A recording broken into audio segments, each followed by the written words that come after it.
Hello, everyone, and welcome to the second installment of uh, the series of what a great leader looks like and how to be a great leader. Yesterday, we looked at what a great leader uh, looks like, and we identified essential components of what great leadership should have.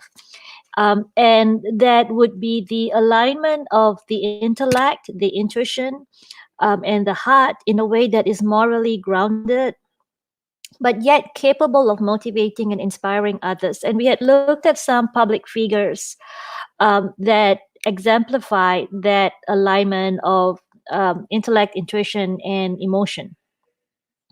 Today, we are going to look at something a little bit more specific, and we are going to look at how to be a great leader if you are either a person or a company who creates intellectual property, or you have great ideas and good ideas, and you have knowledge and skills and talents to share. And so we're going to be looking at what it takes, or how to be a great leader if you are in that capacity. So the first thing I would mention is that we all produce intellectual property whether we realize it or not. And and even though we do not think of intellectual property in the context of a legal um, right, we all produce intellectual property, whether it's the picture that you take on your phone, or a music that you compose, but or even an idea that you have written out somewhere on a notepad. All that would be intellectual property. And interestingly enough, even if you have a kind of expression that is just playing out in your head, um, that you eventually, start. It may be a piece of a music that you eventually start humming. That potentially could also be protected as intellectual property. So we all produce intellectual property, and the important question that all of us have to ask, especially today, is how to be a great leader, influence others, and produce social change through the intellectual property that you create, the materials that you put out there. How do we do it in such a way that we can achieve positive social change in our societies? So let's go back to the chart that we were looking at yesterday.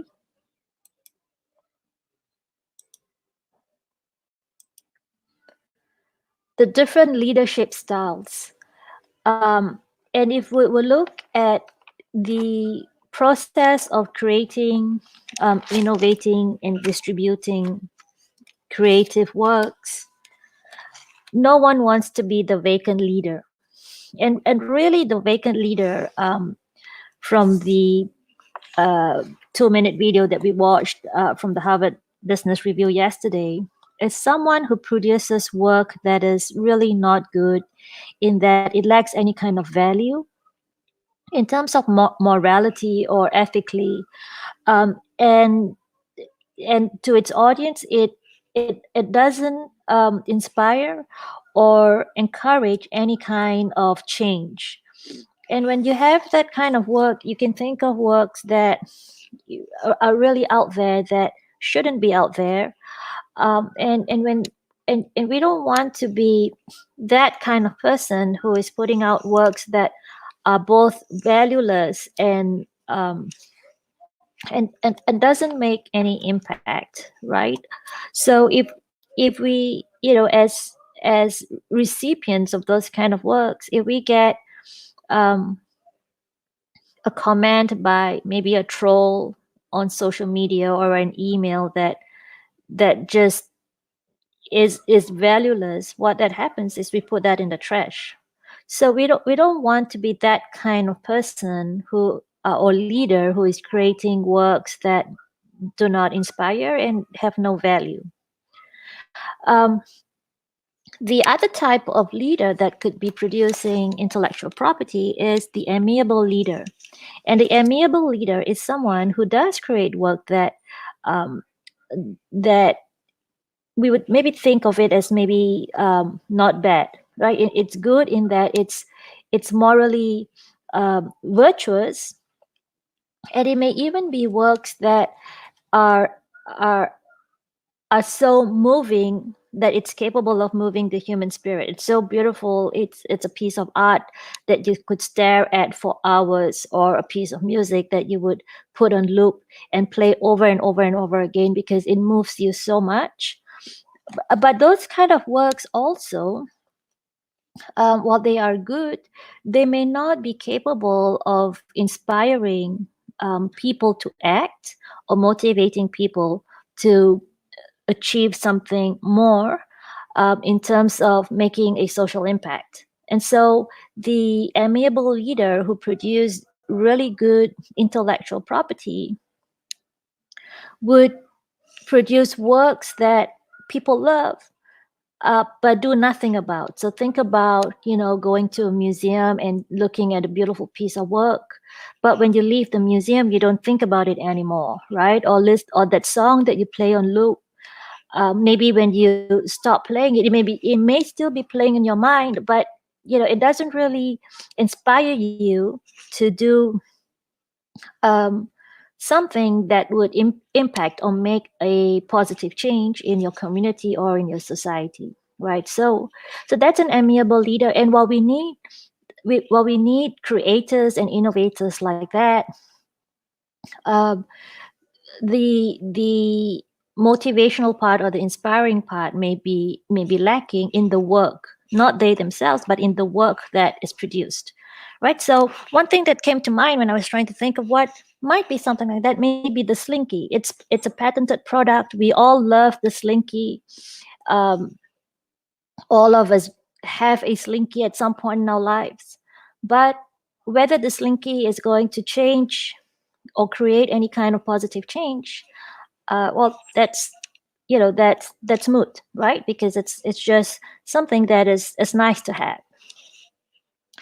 Well, the maleficent leader, we talked a little bit about that yesterday. But if you are someone who is producing or innovating, and getting intellectual property rights, um, you may create works or innovations that have a huge impact on society. So think about things like pharmaceuticals, medicine, vaccines.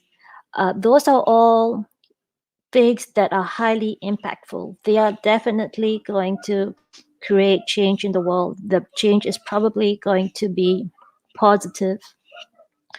And the impact that those kind of works are going to have on society is measurable. You can actually see and measure the impact that pharmaceuticals would have on an infectious disease, for example. So those intellectual property are are produced by leaders that and the intellectual property that's produced is highly efficient, highly effective. It's good, but it's good in the sense that it cures or it addresses a social problem or a social ailment. But it's not good in that sense, in the sense that if we have a leader um, who who produces intellectual property without a moral center or a moral um, core, what could possibly happen, and we see that happening a lot, is that the intellectual property could remain inaccessible to the general public, even if it's a highly effective, highly needed intellectual property. And the maleficent leader, um, because of that lack of connection between what they see as their intellectual property and how they see their intellectual property working out there in the world, could potentially price the intellectual property in such a way that it becomes inaccessible. So think about the prices of medicine, for example. It's highly inaccessible to a lot of people in developing countries. Um, and, and use the intellectual property system to maintain and produce monopolies. So, so that's the problem that the intellectual property system has created, in that in that we can have excellent intellectual property that is capable of producing social impact, and creating significant positive change in society. But unless the producer is has a social interest in mind, it's possible, and it's highly possible and probable that the intellectual property will remain inaccessible. So what we really need with intellectual property, uh, for for intellectual property to be effective and create a positive change, is for the people who create intellectual property to assume the role of a vital leader. So a vital leader is someone who is able to produce works that are capable of impacting society positively, but yet has a moral center, in that you want the work to not only be capable of impacting society, but also be able to impact society in a sense that it has to be accessible. So so what we want is to not be the vacant, amiable, or maleficent leader, but to be the vital leader. And the question that we all have to figure out is, how do we move from the first three and become a vital leader in intellectual property?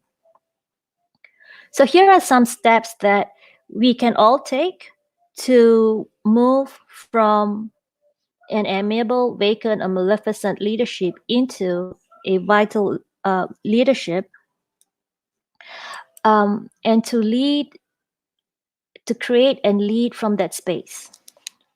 So how do we be a great leader with great ideas?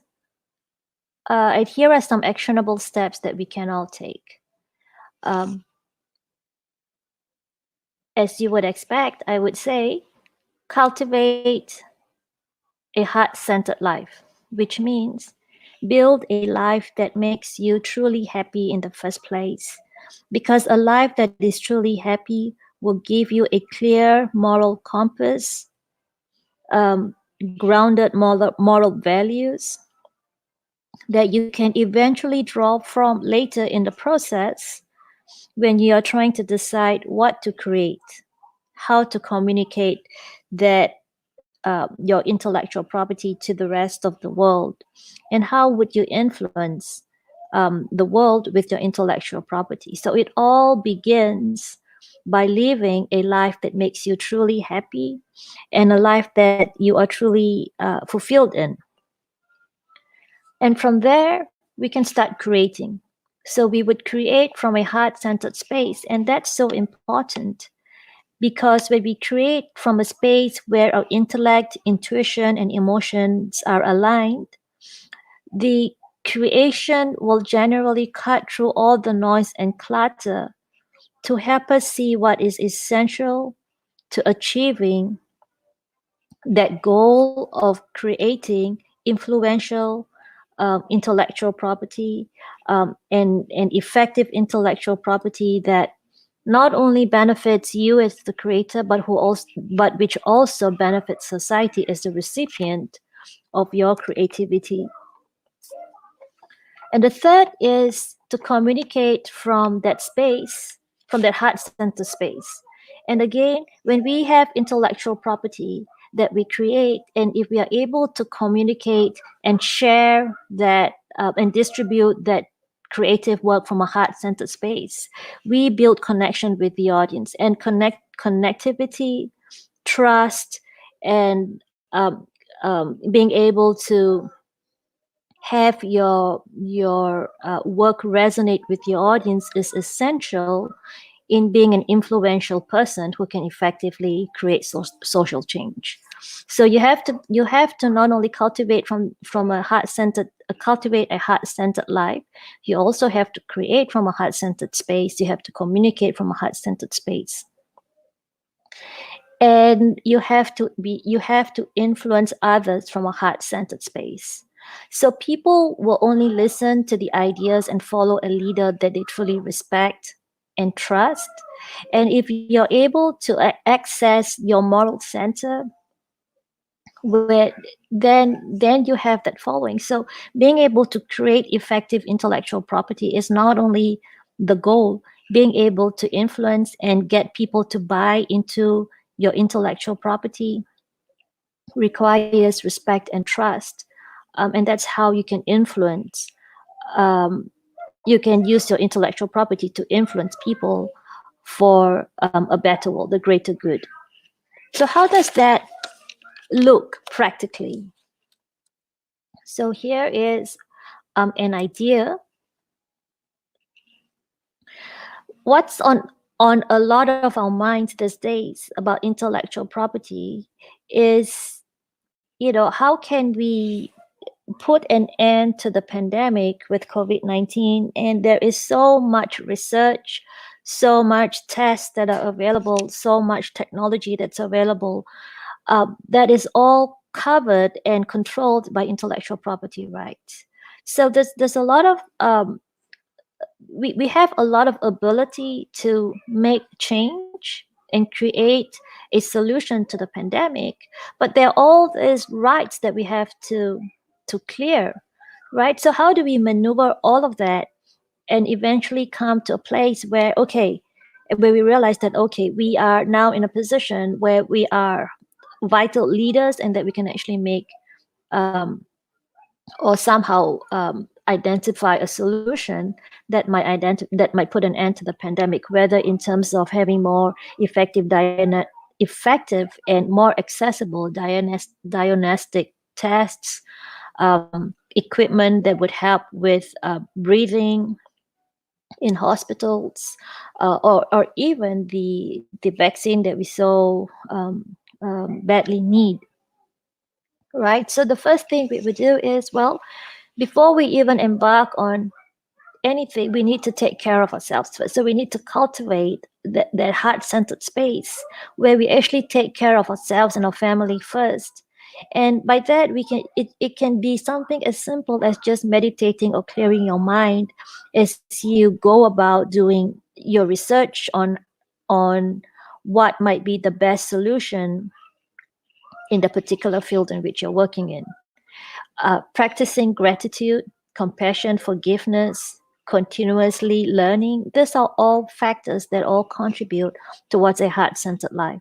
And of course, it's so important that we rest. And it's difficult when we are in an environment where we are racing to find a solution, but a solution can never come if we are not tackling the problem with a clear head, and getting to a clear mind requires us to rest.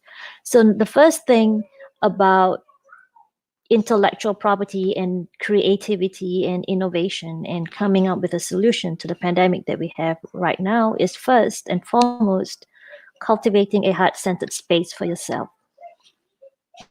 And second, start creating. And by creating, this is really the prelude to the research and the testing and the experimentation that you're going to do later. What I mean by create is start, be creative in that, start maybe writing. And it doesn't matter what you write, just write. Start painting. Again, it doesn't matter what you paint, just paint. Compose for those of us who are musically inclined. And again, it doesn't matter what you compose or play, uh, just do it, because it's essential that we create more than we consume. And by writing, painting, composing, what we're essentially doing is engaging the creative part of our brain. And so before we even engage in the intellectual part, which is the research and the going through piles and tons and tons of published papers and research findings. Before we do that, we need to cultivate that space where we can actually create more than we consume, so that we engage the creative part of our brain. One suggestion could be to practice morning creativity, and that would mean just spending 10 minutes once you wake up to write down all the thoughts that come to mind. And it doesn't matter what those thoughts are. What's more important is the practice, because it it puts you in a position where creativity flows more freely. And it's preferably that you do this again before we consume anything, before we check our email, before we check our voicemails, and before we tune into social media or the news. So practice morning creativity. Um, and once we've done that and we start our day, then only do we do the things that will contribute towards making this intellectual property. We may write research papers, conduct research, do tests, innovate, experiment. We would do that after engaging in this morning or this space where we learn to create freely from the heart center. Number three is to communicate. So once we have our intellectual property, we need to communicate it in a way that is authentic. And of course, many times with creativity and with um, new things or new ideas, there's always going to be critics. There's always going to be people who's going to judge your work, and it's important again to practice a heart-centered response, which is resiliency, and continue what you're doing.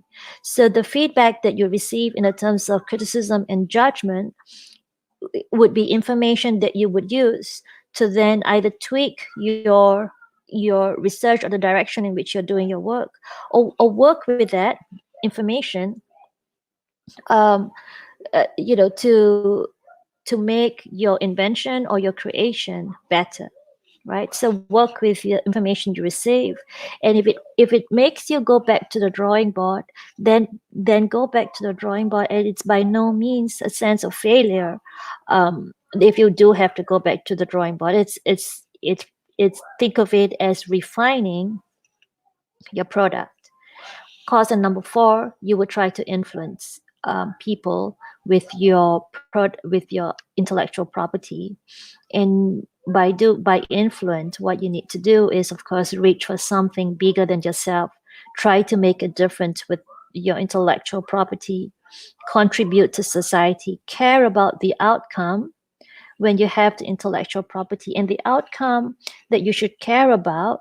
Of course, you should care. Of course, I'm not saying that you don't care about making your intellectual property free for everyone, but you need to care about how people are able to access your work.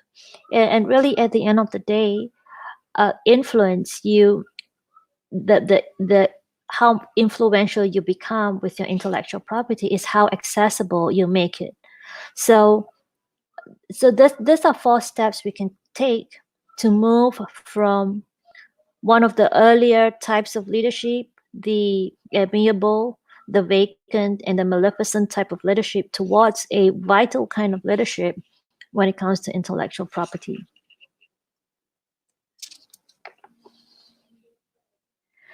And so I wanted to tie all of this back to something that I came across when I was doing some research on the numbers of patent rights that existed over diagnostic testing and vaccines that could possibly be developed for COVID-19.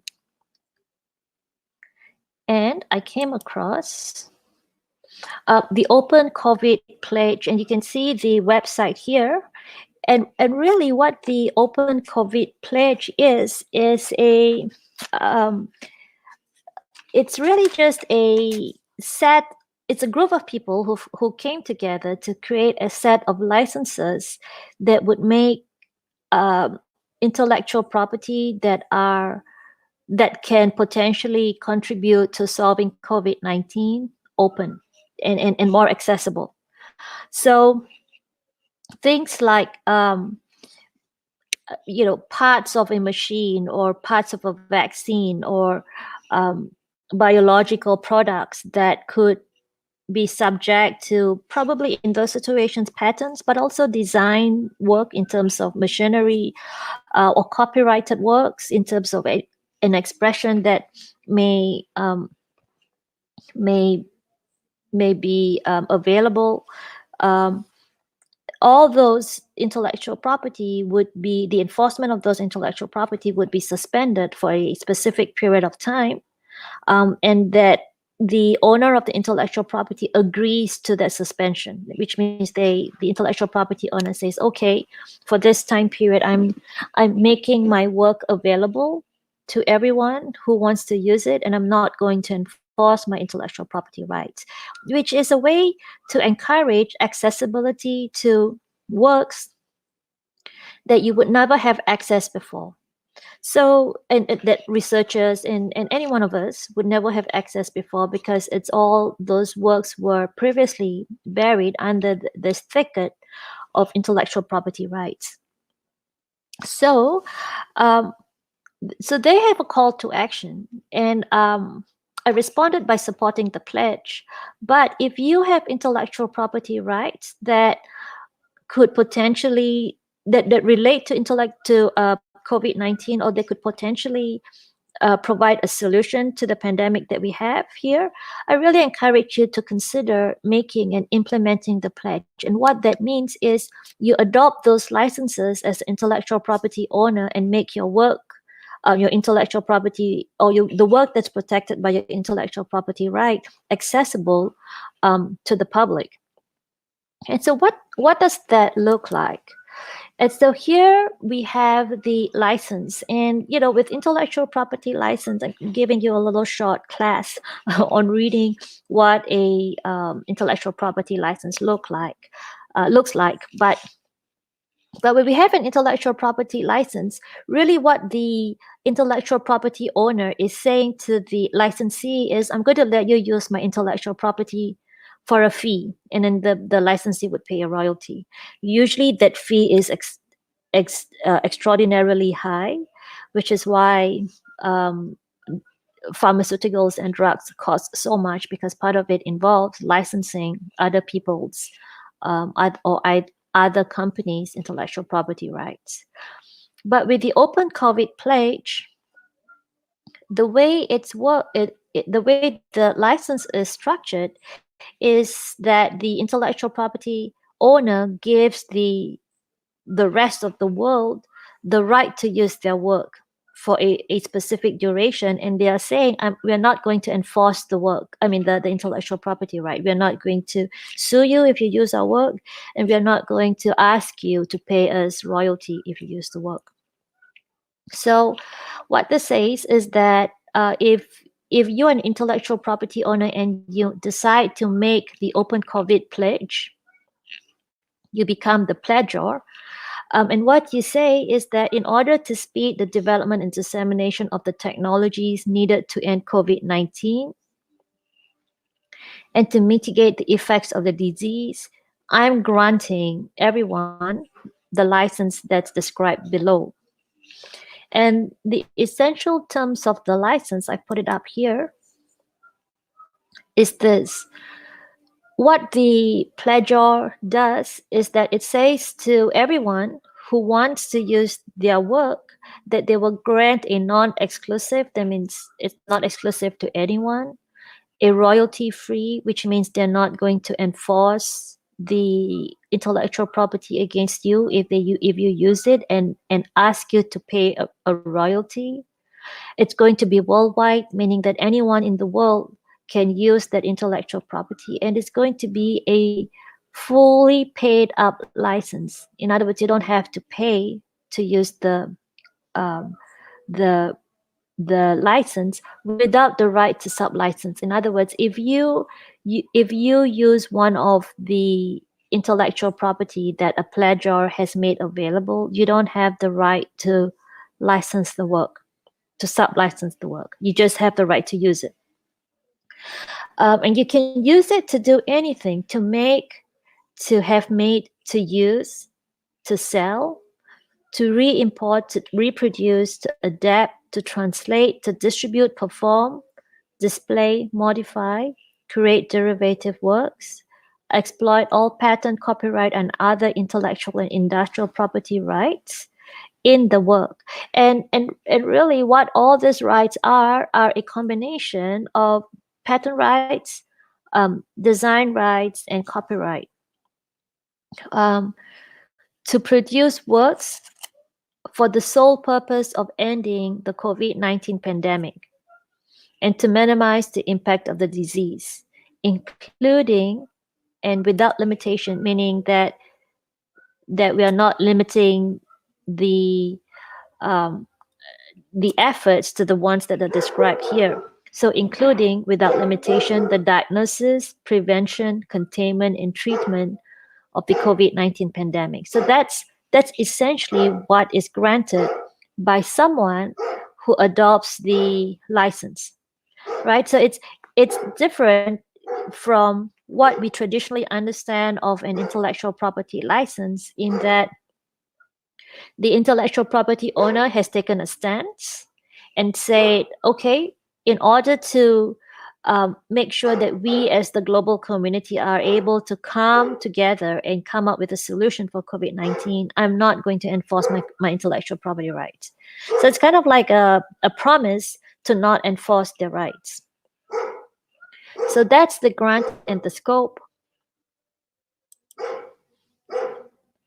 Number two, what the license says is that it's going to be effective of a December 1, 2019. So from December 1, 2019, um, the intellectual property owner is not going to enforce the license. They're not going to enforce the intellectual property right.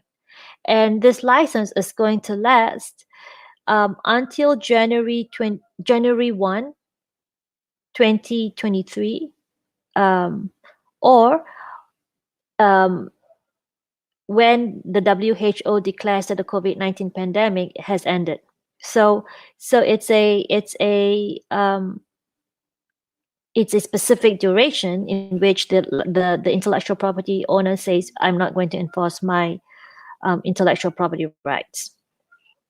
And there will also be regulatory exclusivity and the clause number 3 with respect to regulatory exclusivity says that the pledgor will not assert any regulatory exclusivity against any entity for use of their intellectual property rights. So in other words, they will not seek an injunction. So an injunction is really a legal remedy that says that the person who uses the intellectual property is not going to it will be prohibited from using the intellectual property going forward. So it's kind of like a stop notice. You have to stop what you're doing, or regulatory relief, any kind of remedy that could be available. What the clause says is that the pledgor is not going to enforce those rights. So what that means is it's a pretty good step in the direction of making intellectual property rights available to cure, address, to treat, to contain the COVID-19 pandemic. So that's really what we are trying to do with when we try to say that it's possible to influence with your creativity. And one way to influence with your creativity is to remove access barriers to your work. So the traditional intellectual property market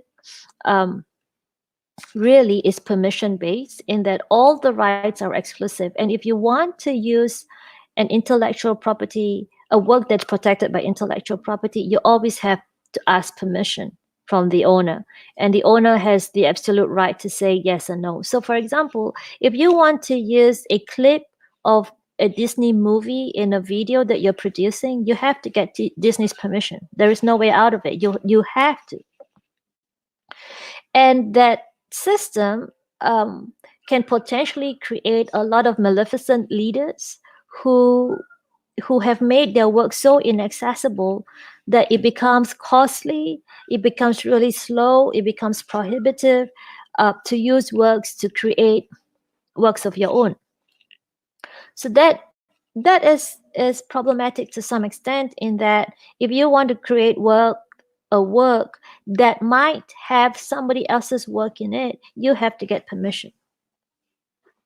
Um, but what we are trying to do, when we say let's try to make uh, a more positive social impact with intellectual property, what we are trying to do, one way to do that is to remove access barriers to your intellectual property, meaning that make it easier for people to get access to your work.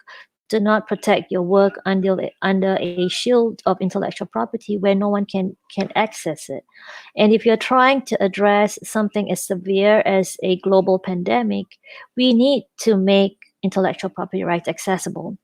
And so when we remove some barriers to access, the rights then becomes permissive, which means that permission, like with the Open COVID pledge, the permission is granted beforehand, which means that the intellectual property owner makes a promise to the rest of society that they will not enforce their intellectual property rights if they, people in society use their work, right, for the purposes of creating a solution to the pandemic. So in that situation, because the rest of the world doesn't have to seek permission first, if somebody wants to use intellectual property that is protected by, say, a large corporation that has already granted permission to use, that use is definitely, the ease of using the intellectual property is going to be significantly easier. The access has already been granted. It's going to be quick, it's going to be cheap, and the information is going to be accessible. So this is one way in which we can actually influence people and society with your creativity, making your work accessible. But this is not only with respect to patents in the COVID-19 situation. This works, making your work more accessible applies across the board, whether you are a photographer, whether you're a musician, whether you're a novelist, it applies across the board. So making your work more accessible connects you more with your audience. And by accessible, I don't necessarily mean not enforcing your rights, right? So with the COVID-19 example, COVID-19 pledge, the open pledge example, those rights are temporarily suspended for a short duration of time, right? But it doesn't mean that it's an absolute suspension of enforcement. It's the same thing with other types of work. You could make your work more accessible without even suspending intellectual property rights by making it more viewable, right? So if you have art, one way you can do it is to display your art on your Facebook page and tell people the story that led to its creation. People connect with that.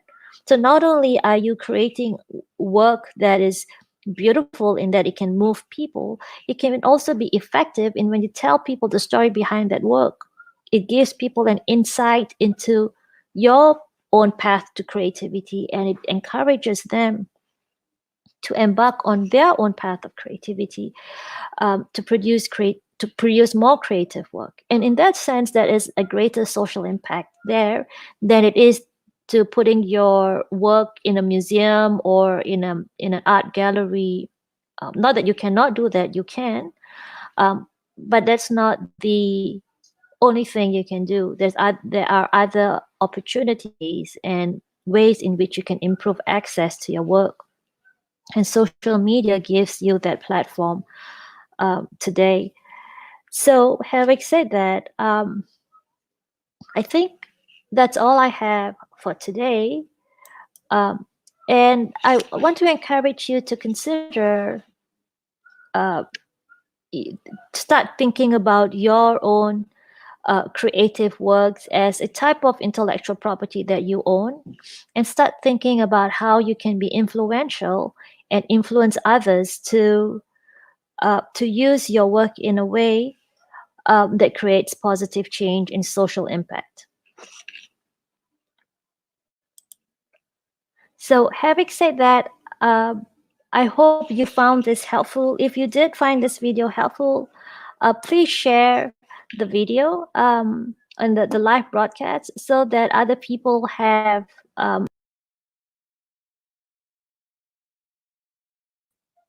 that they can then use to uh, not only live a more heart-centered life for themselves, but also to create positive change through that lifestyle. So, having said that, thank you, and I hope you will tune in for our next broadcast.